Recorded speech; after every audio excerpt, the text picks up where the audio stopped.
لو جی نیا کٹا کھول گیا ہم، 2 دن ہو گئے ہیں کہ بالکل کال پہ ہم بات بھی نہیں کر سکتے. پہلے تو ہم واٹس ایپ یوز نہیں کر سکتے تھے، انٹرنیٹ کے ایشوز تھے.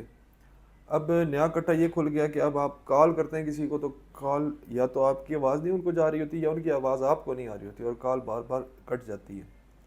اب بندہ بزنس کس طرح سے کر سکے؟ اس ملک کے اندر بزنس کرنا اتنا بڑا پرابلم بن چکا ہے جس کا کوئی حساب ہی نہیں ہے. ہمارا ریل اسٹیٹ کا ڈائریکٹلی جو بزنس لنک کرتا ہے وہ call, WhatsApp, S M S, ان ہی کے تھرو کام کر رہے ہوتے ہیں ہم.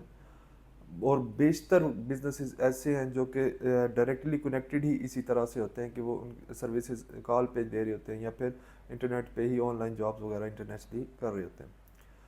پرابلم یہ آ چکی ہے کہ نہ ہم کسی سے بات کر سکتے ہیں، نہ ہم اب کسی کی کال ریسیو کرتے ہیں تو وائس آتی ہے اس کی. واٹس ایپ پہ ویسے ہی ایشوز ہیں، انٹرنیٹ ہمارے چل نہیں رہے ہیں.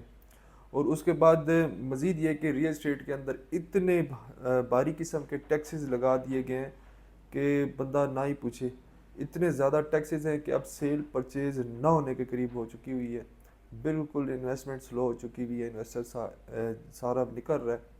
اور جو حالات اس ملک کے ہو چکے ہیں اللہ ہی خیر کرے.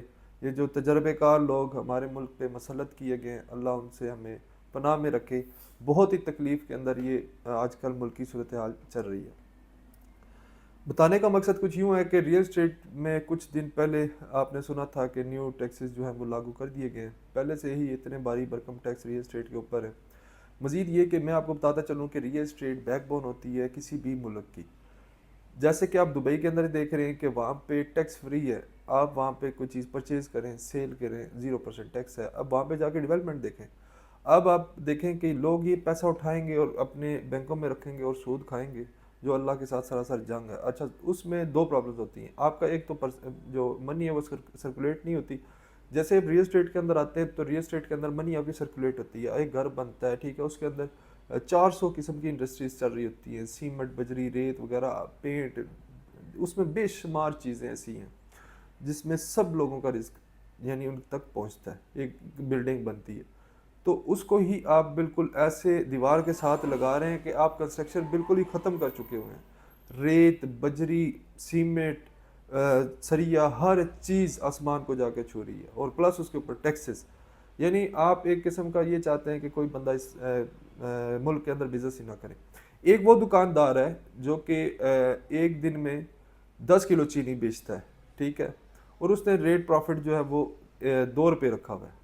اور ایک وہ بندہ ہے جس نے چینی جو ہے وہ 2 کلو ہی بیچی ہے مگر اس کا جو پروفٹ مارجن تھا وہ زیادہ تھا. تو ظاہری بات ہے اس کی زیادہ بکے گی جس کی پروفٹ ریشو کم ہوگی. آپ اسی طرح کریں کہ ٹیکس جو ہیں وہ کم کریں اور اس کے علاوہ لوگ سیل پرچیز کریں تاکہ بہت ساری انڈسٹری جو بند ہوئی ہوئی ہے، ٹھپ پڑی ہوئی ہے، وہ چل سکے، لوگوں کا بزنس بن سکے. تو یہ بہت ہی اچھا پیغام تھا. اس کو لازمی شیئر کریں اور اپنی رائے سے لازمی ہمیں آگاہ کریں کمنٹس کے اندر. انشاءاللہ ملتے ہیں نیکسٹ ویڈیو میں. تب تک کے لیے اجازت دیجیے. اللہ نے کے بعد.